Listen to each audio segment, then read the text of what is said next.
Twin Cities Action Center. News 11, your new choice for news. With Paul Majors, Diana Pierce, Tom Ryder on sports, and meteorologist Paul Douglas. Good evening. Topping tonight's News 11, not guilty. That's the verdict in the John DeLorean cocaine trial. After 7 days of deliberations, the jury returned its verdict late this afternoon, not guilty on all 8 counts of conspiracy to possess and distribute cocaine. As DeLorean came to the courthouse today to hear the verdict, he obviously had no idea he was about to be proclaimed a free man. The government had said all along DeLorean entered into the deal to save his financially troubled car company. But the jury believed the evidence presented by the defense that DeLorean was entrapped by government agents.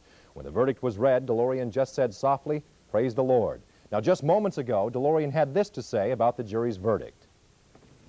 Well, obviously, we're very pleased at the verdict, and of course, I have many people to thank. First, obviously, I have to thank God, because when you have this tremendous force against you, that nothing but a miracle can bring out the truth, and thank God it came out. The DeLorean decision received mixed reviews from Twin Cities residents. People we talked with this afternoon seem divided between surprise at the verdict and anger that a man they think is guilty is getting off scot-free. Not think he was totally guilty. You didn't? And to be convicted, you have to convict him beyond a question of a doubt. I felt there was a lot of evidence that proved that he was guilty, and he was just going on the fact that they did something illegal. I'm surprised that a jury would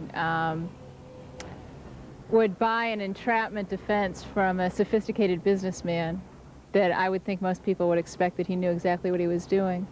That's marvelous. You think it's marvelous? Yes, I do. Why? Well, I was just kind of rooting for him. I think it was a setup. I think there's just too many circumstances that no one could come up with a decision one way or the other, and maybe this is for the best. I think he was obviously guilty. You think so? Yeah. Why do you think the jury found him innocent then? I have no idea. Okay. I don't know where their common sense is. NBC Nightly News will have more on the DeLorean verdict tonight at 6 o'clock. 160 safety experts will soon be headed to St. Paul to inspect the Burlington Northern Railroad. Federal authorities say the death toll from recent accidents is way out of hand, and they're going to find out what's wrong. Andrea Shane leads a team report. 60 days, 11 people have died in Burlington Northern Railroad crashes.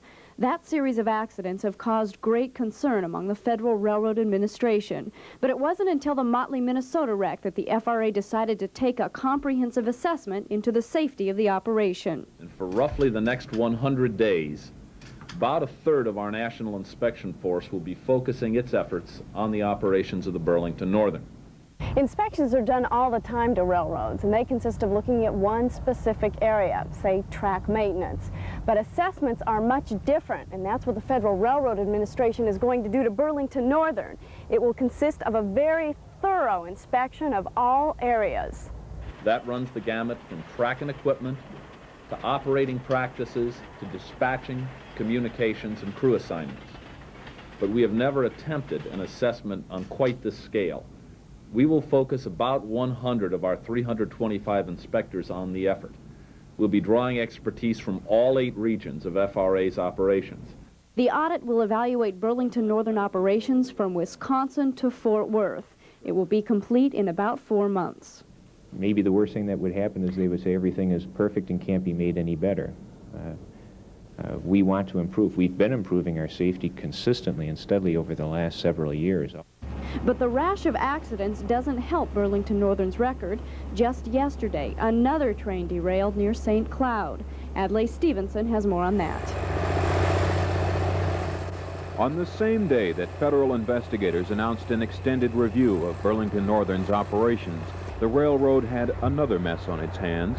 10 miles south of St. Cloud, crews are working to clear the wreckage of 33 cars that derailed yesterday, spilling thousands of tons of coal and tearing up hundreds of yards of track.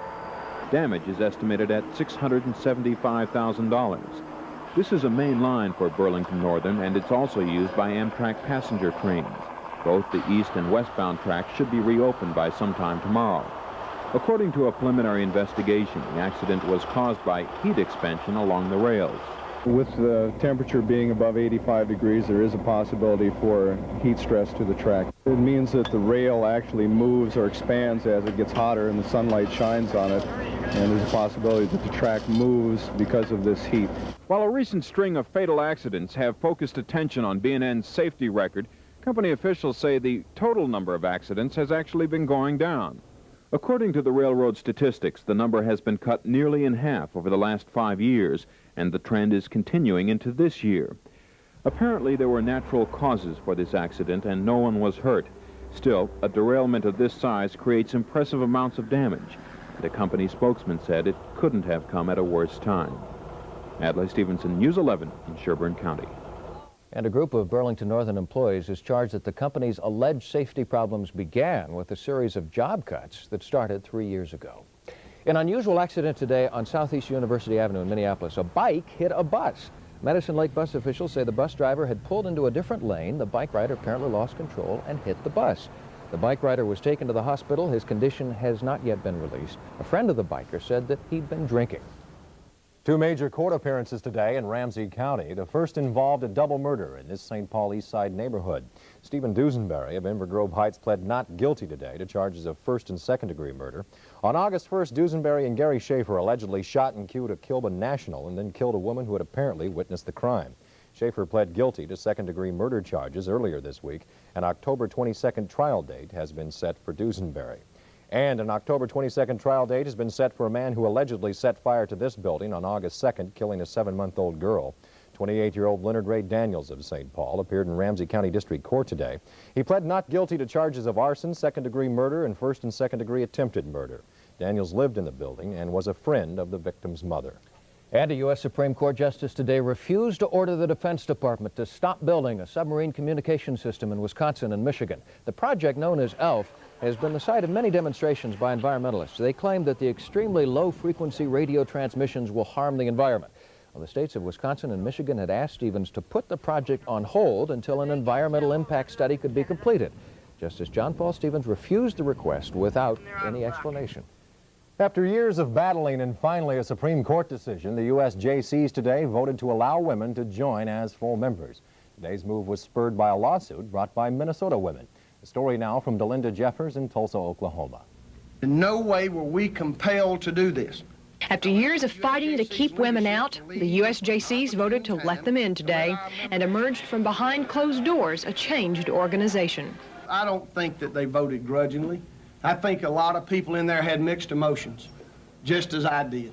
It's something that had to be done, and I think it'll be good for the JCs in the long run. I just think now, as our president said, our membership ranks will swell, and we will go on as before.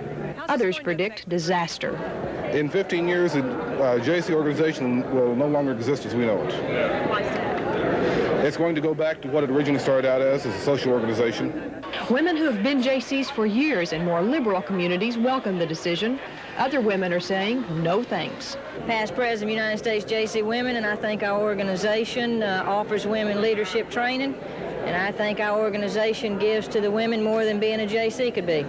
Now, the vote this morning didn't settle everything. Still at issue whether a person can join both the USJC organization and the U.S. Women's JCs. That will be settled at the JC convention next summer. But for now, the war is over, and the former men-only club has surrendered. Delinda Jeffers for NBC News in Tulsa, Oklahoma. Joining us live right now is Peggy Erickson Spurgeon, former president of the Minneapolis JCs. Ms. Spurgeon, you were forced to resign when the national chapter or national organization threatened to revoke the chapter license. You obviously, it's a leading question, but you obviously have to be pleased with today's decision and vote. I'm thrilled with today's decision and vote. I think it was a long time overdue, and I think the fact that they have voted to admit women has really opened up the doors for women in the JCs. Mrs. Spurgeon, it's clear that this came about at a dramatic change of vote. Do you think it was legal pressure, or is there really a change of heart within the JCs? I think part of it was due to the legal pressure that Minnesota had, but I think that the rest of it was a change that was forthcoming, but that no one really wanted to institute. The fact that the legal proceedings instituted it made it much easier for everyone to accept and bring it out into the open. Why the extra pressure? Why was that needed from the legal system? The JCs are comprised of very bright young people for the most part. Why did it take the Supreme Court? I think that the bright young people in this case were mostly men and didn't realize the bright young women that they also had involved. We heard one man upset by the vote saying that This is just going to be a social organization. It's going to be the downfall of the Jaycees. How would you respond to him? I don't think it's going to be the downfall, and I don't think it's going to be a more social organization. But for those people that look at it that way, maybe that's all it was for them in the first place. Well, Ms. Virgin, we wish you the best, as well as all the women who now may become members of the Jaycees, as well as all the men. Thank you for joining us live. Thank you very much. Thanks for being with us. Parking meter rates may be on the rise in Minneapolis. Today, it was proposed in some cases to more than double the meter rates. News 11's Bernie Grace reports.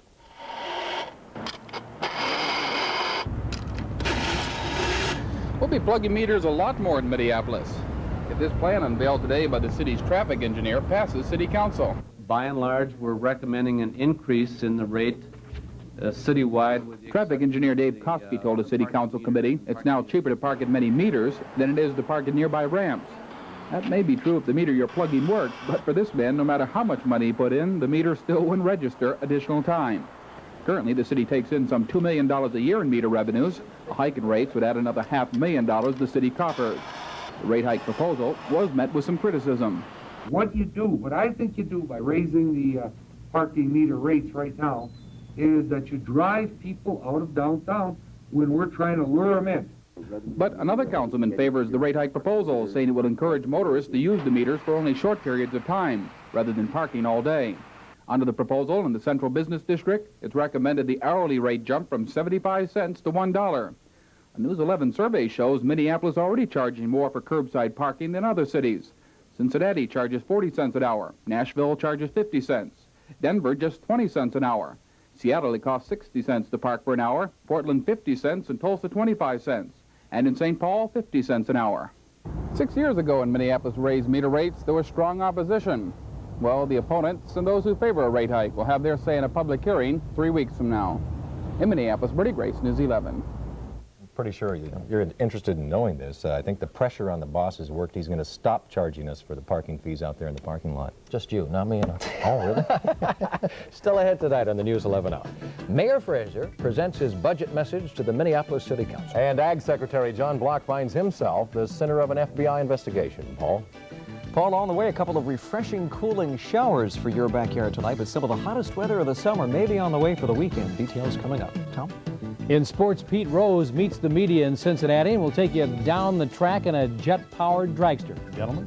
Also ahead tonight on the News Hour, Walter Mondale spends the day courting the farm boat. And later we will introduce you to the Twin Cities' biggest Elvis fans. Stay with us.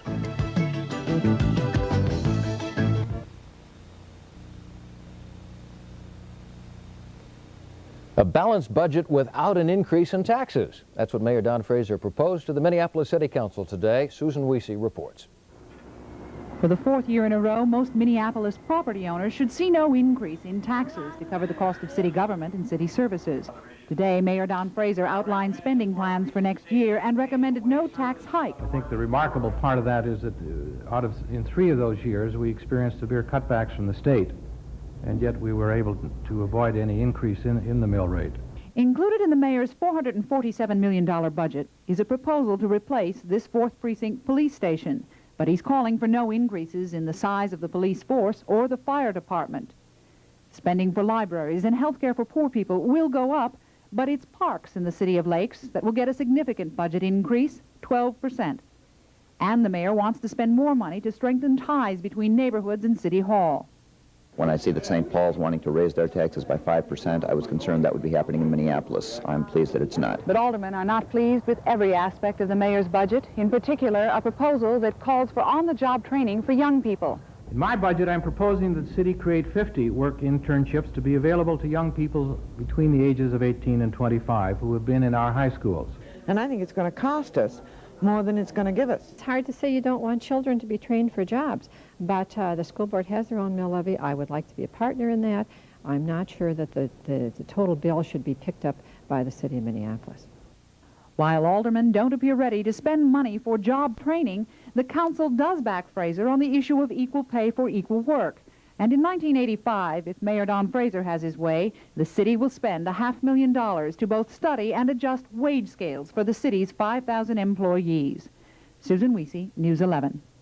Early next week, aldermen will begin reviewing the mayor's budget proposal, and over the next 3.5 months, we'll finalize spending plans for the next year. Agriculture Secretary John Block may be in some trouble over his farming operations, including those in Minnesota. The FBI is checking into whether Block benefited from a $400,000 federal loan. The loan was given to Block's business partner.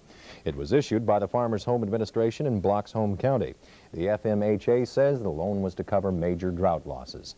And these members of the National Farmers Union sat down for a heart-to-heart talk with Democratic presidential candidate Walter Mondale. The meeting was closed to the press, but members of the union meeting with Mondale say the candidate blamed the farmers' ills on bad farm policies caused by the Reagan administration. For the second and third time in about a month, an inmate has walked away from Duluth's federal minimum security prison. Prison officials say 36-year-old Alfredo Hernandez of Colombia and 30-year-old Jose Alvarez walked away from the prison sometime yesterday. Now, Hernandez is described as about 5'8", 149 pounds. Alvarez is described as about 5'7", 148 pounds. Both men were serving 3-year terms on narcotics convictions. Federal, state, and local authorities have been called in to assist in the search. And police in Duluth are investigating a jewelry theft. About $11,000 worth of 14-karat gold jewelry was taken from a display case at the Glass Block department store in the Miller Hall Mill. The jewelry was found missing about 3:30 yesterday afternoon. A store employee says a set of keys is also missing from that store. A small Rush City boy is dead and members of his family are in the hospital tonight following a one-car accident near Stillwater. 3-year-old Ryan May died this morning when the Jeep he was riding in went off the road into a ditch, then rolled over. May's mother, brothers, and sisters are in stable condition at the Lakeview Memorial Hospital in Stillwater. Coming up next tonight on the News 11 Hour, the latest figures on feeding your family are out. We will tell you what the total is. And tonight, Action 11 takes a look at what to watch out for when buying counterfeit diamonds. We'll be right back.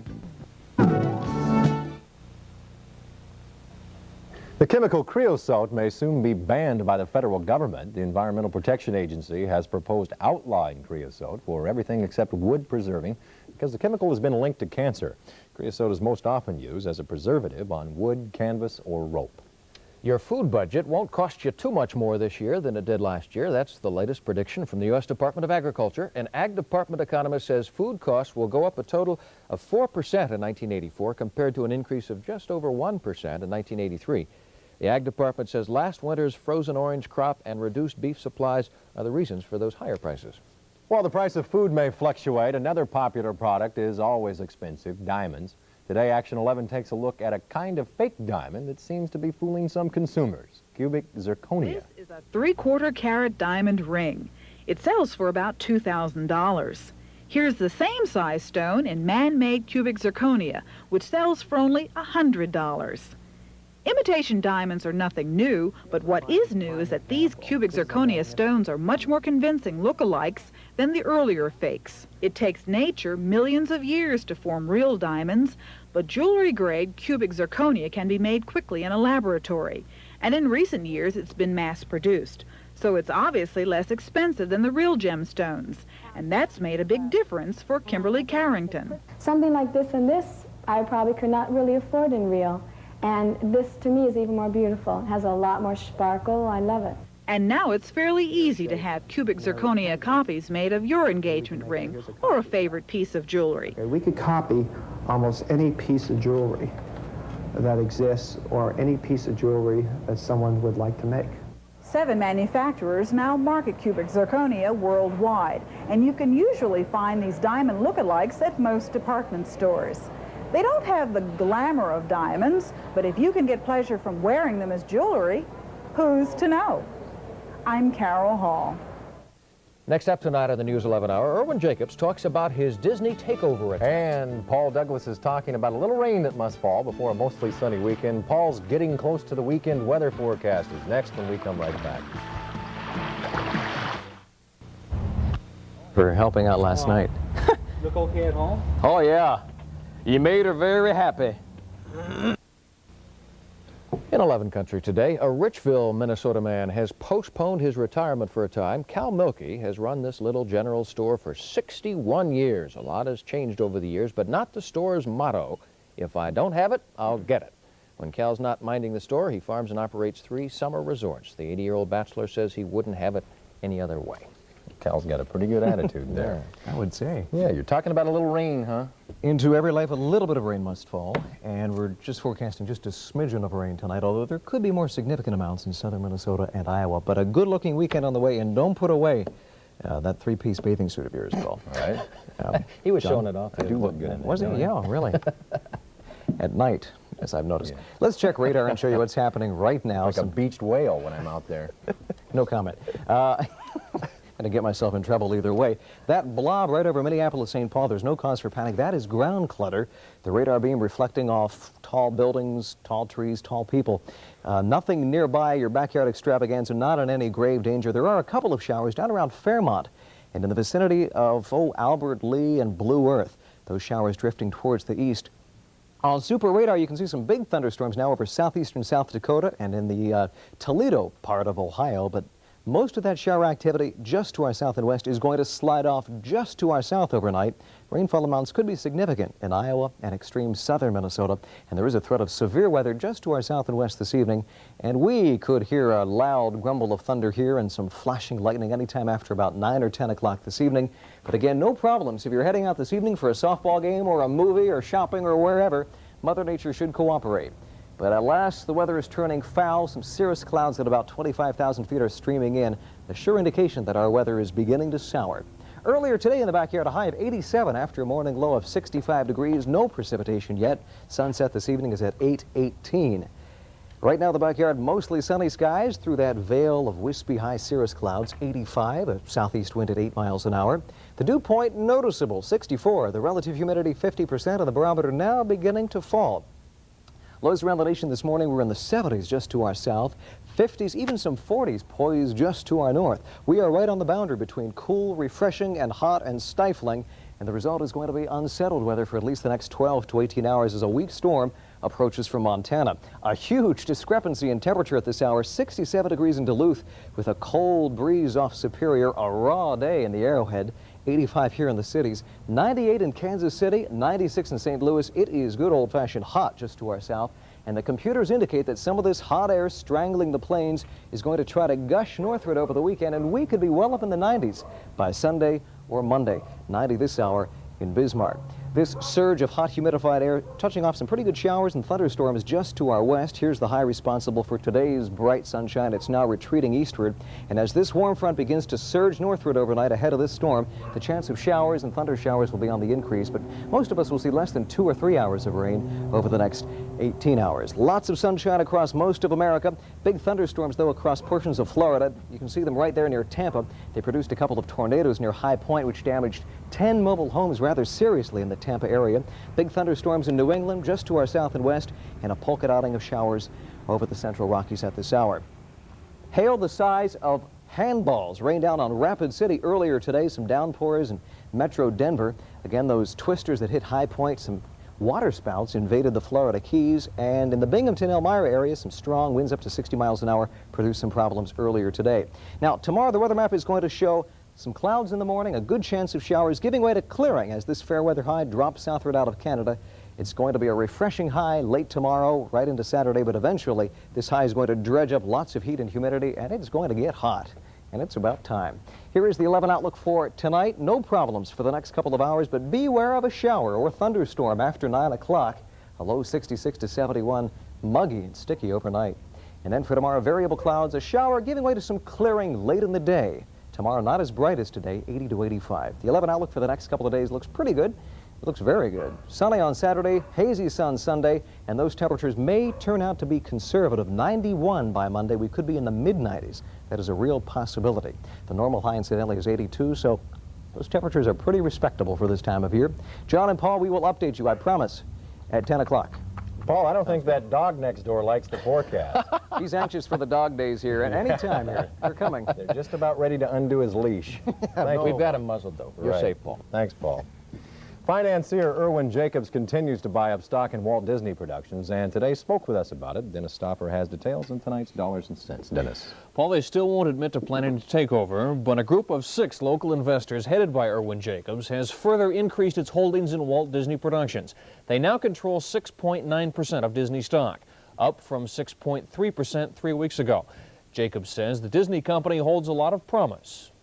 It's a serious investment. It isn't one that we take lightly, nor should any investment be taken lightly, but especially so in this one. I see a tremendous upside in Disney if, in fact, they would work with the resources of what they have. The investment group's holdings are valued at $135 million. Jeff Reisman will have a full report on the potential takeover and what Jacobs has to say about it on tonight's News 11 Extra. New housing construction fell by 6.6% in July, but was still ahead of last year's pace, according to the Commerce Department. Single-family construction was off 10.1%, while multi-family construction dropped just 1.9%. The July numbers represent an overall annual rate of 1,761,000 units. Builders started 1,703,000 units last year. The $1 million advertising campaign planned by Governor Perpich came under sharp attack today. The governor wants to promote Minnesota as a good place to do business. But House Minority Leader David Jennings says it's an unethical abuse of taxpayer dollars.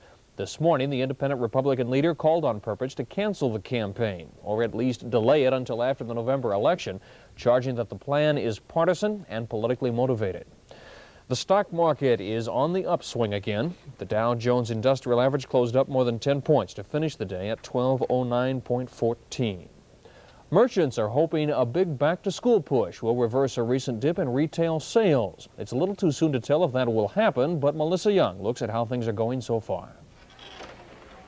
It's back-to-school time again, and it looks like it could be a banner season for retailers. School notebooks and paper are already popular sellers, as are the latest fashionable book bags and accessories. But clothes ring up the biggest chunk of sales. Here's a medium without a sock. You want to try this on? Parents and retailers alike say it's getting harder and harder to please stylish young students. They want to get all the new things before they get picked over for fall. And people are looking for different things. They want, you know, the new looks, not necessarily the traditional things that they're used to. Like these parachute pants, very popular with youngsters heading back to class. Of course, all of this style doesn't come cheap. Yes, it's very expensive. This is my niece, and so I'm just getting her the bedding that she's going to have in her dorm. And even those parents who send their children to parochial school don't get off the hook. There's still cost involved: turtlenecks, sweaters, pants. Uniform skirts are not cheap.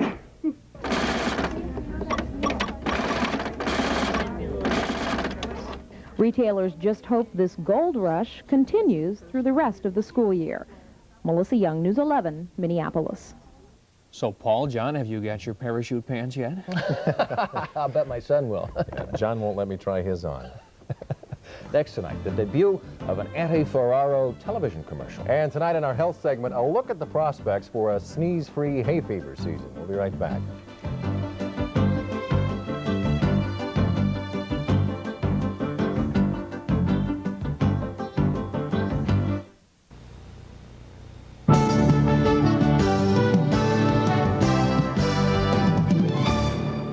The progress of Geraldine Ferraro's vice presidential campaign has been stalled and interrupted frequently in the past few weeks by questions over her and her husband's finances.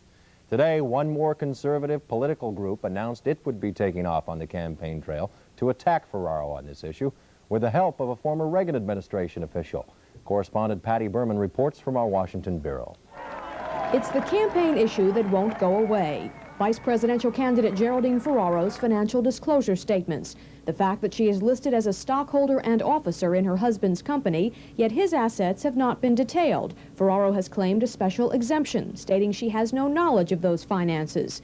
But the latest group to be asking why is NCPAC, the National Conservative Political Action Committee, and the star of their new media campaign. Come on, Miss Ferraro. What are you trying to hide? Ann Gorsuch-Burford, formerly director of the Environmental Protection Agency before resigning in controversy, formerly appointed to what she called a nothing burger of an advisory panel before resigning, and now the leader of a new group, the Ferraro-Zaccaro Truth Squad. Witch hunt. That's what I call it when the liberal media decides to create the news instead of report it. I ought to know. Now there's a real scandal on Capitol Hill, but you don't know much about it. It is an appeal to the public, but also to the conscience of what this group calls the unfairly liberal media. I personally believe that few people have been maligned by the media more than Mrs. Burford. I certainly do not wish that you do to Geraldine Ferraro what you did to Ann Burford. Still, benevolent was hardly the tone of this event. She's either one of the most altruistic shareholders that this country's ever seen and one of the most ignorant corporate officers that this country's ever acknowledged, or she's lacking in candor that the public deserves from their public officials. Burford feels that despite her stormy political past, the public will be sympathetic to her message. I do believe I have the credibility. Ferraro has promised full financial disclosure Monday, and based on what she releases, it's possible this commercial may not run at all. In any case, this fall, Burford plans to take her Truth Squad on the campaign trail, the Ferraro campaign trail. Patty Berman, News 11, The Washington Bureau. Topping tonight's News 11 Datelines, President Reagan has signed a bill that gives authorities more power to crack down on parents who fail to pay child support. The measure requires states to withhold part of a person's wages if he or she fails to pay child support. It also says state and federal tax refunds may be withheld to cover back payments. And in Ireland, British police are being blasted from both sides. Protestant militants battled police last night in Belfast, and today a gunman fired at police who were looking for a bomb. A spokesman said the gunman had reported the bomb to trap police. The gunman was believed to be an Irish Republican Army member. Topping tonight's health notes, more and more Minnesota children are being born out of wedlock. In 1952, 1.9% of all births were out of wedlock. In 1982, that number had gone up to 12.3%. Analysts blame the increase on the acceptance of unwed motherhood and increased sexual activity. News 11 told you about it 3 weeks ago. The ragweed season was just sprouting up then, but it's now in full bloom. We also warned you it might be an unusually rough season for sneezers. Well, hold on to your Kleenex because as medical reporter Diane Rossi tells us, the season could get worse. Officials say it's all that rain that's made those ragweeds grow and grow and grow and grow. And what the weather does over the next several weeks is going to determine the fate of those ragweed and the thousands of ragweed sufferers. With warm weather, the plants will mature and the wind distributes the pollen very well. The rain, on the other hand, will tend to wash and cleanse the air. But the air isn't so cleansed right now. It's full of all that yellow dust, better known as ragweed pollen. It's been floating all over the state, and country for that matter, causing lots of itching, watering eyes, and sneezing. But those aren't the only symptoms ragweed sufferers can expect.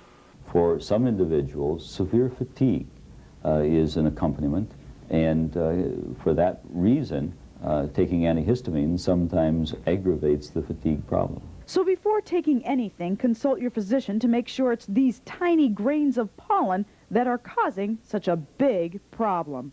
And officials tell us it really doesn't make any difference whether or not you can actually find any ragweed. They say once that pollen's in the air, it can float for up to 100 miles. Those who spend their day counting the ragweed pollen assure us that we can expect to keep on sneezing until the first freeze. Diane Rossi, News 11. Well, the new shopping bag syndrome is nothing to sneeze about. What is it? Well, it's a syndrome that comes from trying to carry too many groceries in those new, easy-to-carry plastic shopping bags. Since the introduction of plastic bags with handles, doctors have reported an increase in shoulder, elbow, and tendon injuries. And experts on the shopping bag syndrome recommend using several bags in a portable cart to carry groceries. You have to start working out before you go shopping. Easier to hire somebody. Coming up, as Tom Rather reported last night, Pete Rose is heading home. And even though the Twins lost last night, they still managed to dodge a bullet. Tom will be here when we come right back with those stories and all the sports. He says we haven't. Yeah, it's for Twins, right? For the Twins? Yeah, where is it? No, I tell you what, I take that bet. That is an error on my behalf. That should pop up during the Twins story. Yeah, just hit me live. Okay. Well, Pete Rose is going back home to Cincinnati. Now that he's going to be the manager, which means he can put himself in the line. Play every game. Play every game and play till about, what, 1999? That's right. All he needs is 130 hits. So he has there on first base, the rest of his life, I can see him at 89. I know it. Can you throw a changeup? One more shot. Pete Rose, despite his denials yesterday, is back home in Cincinnati. The former Red Star for 16 years met the media today on the field at Riverfront Stadium and answered questions about his quest to catch Ty Cobb's all-time hit record compared to his other job of managing the Reds. I have a tendency to, I will never and never have put the record ahead of what the team's trying to accomplish. But there again, the record would be great for me. I happen to be probably the only player that will ever have a chance of breaking that record. But it's not the utmost thing in my career, in my life. I mean, I won't jump off the bridge if I don't get the record. Pete Rose. Closer to home, the Twins dodged a couple of bullets last night when they lost to Milwaukee because both California and Chicago lost. California lost again today, so they're 2 games behind, while Chicago is 4.5 out. The Twins had better watch out, though, for Kansas City. They are just 4.5 games behind the Twins as well. Minnesota is at Boston tonight. Now this afternoon, as we told you, it was Detroit over California in 12 innings. That's a help. In the National League, Philadelphia is leading San Diego 7-0, that game in the 7th. The Minnesota Vikings have given up on trying to get former center Dennis Swilley to come out of retirement to help the club's injury-ridden roster problems. Brent Boyd and Jim Huff are scheduled to return. They may play Saturday at the Dome against Philadelphia. Meanwhile, Doug Martin and Billy Shields have not reported because of contract problems. The Gopher football team is less than a month away from the official Lou Holtz era when they play Rice University September 8th at the Metrodome. Now, all this week, Coach Holtz and his staff have been working with freshman recruits and walk-on hopefuls. The prize rookie is quarterback Danny Ford out of Oklahoma right there, who is highly sought throughout the country. Former head coach Cal Stahl on hand today. Cal will be doing radio this year. The new players have plenty of incentives to stick with that program because, well, as you see in the background there, their brand new facility being built, and you know that they would like to be around long enough to get in there. The North Star Nationals Drag Racing Championships are set for this weekend at the Brainerd International Raceway. A part of the weekend show will be several exhibition runs by this jet-powered funny car that hits 250 miles an hour just for show. It makes more noise than a Boeing 747. The neighbors are happy about that. Driver Roger Gustin told me what it's like to drive that thing. Well, you don't live with fear. I mean, if something like that happens, the car gets out of control. Anybody that's been doing this for 27 years as I have, I mean, the law of averages catches up with you. You have bad things happen. But when I'm in the car to drive it, I mean, it's absolute total concentration on driving the race car. It doesn't make any difference whether there's a car in the other lane. You just have to drive the car your very best every time and do it as safely as possible. All right, how'd you like to drive that thing down 35W? If you want some fish tomorrow, our forecaster says daybreak looks good. There's an excellent period from 5 until 7 a.m. Looks good again from 5.